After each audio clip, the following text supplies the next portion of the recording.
Hey, this is Joe Gilder from HomeStudioCorner.com. This is part 2 of a quick 3-part series on bass mixing mistakes.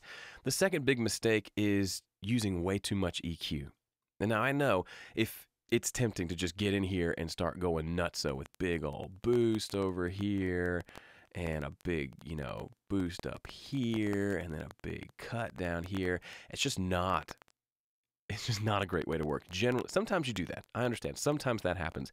But generally, if you find yourself doing having to do way huge EQ moves, chances are you've probably done something wrong elsewhere.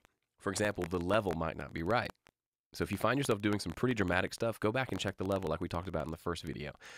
But that being said, when you come in and do EQ, here's a couple mistakes that it's easy to make. First of all, you might think the bass is muddy. So you come in here and you grab some mid-range and you try to cut it out.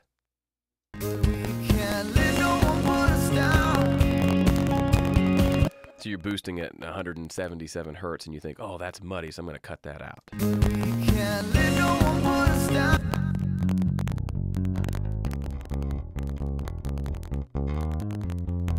Then you think, okay, that's good. It needs more bass, and I'm going to boost the lows.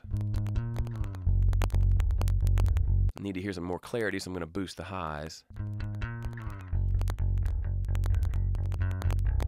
And that kind of works a little bit, but in general, what you've done is because you cut all that low mid-range, you've gotten rid of the body of the bass. Mid-range is so important on bass. Yes, it can be muddy. Maybe do a little bit of a cut there if it needs it, but try, if you need a little low end, do a little bit of a boost down there before you start cutting that mid-range, because once you cut the mid-range, you've cut the life out of the bass.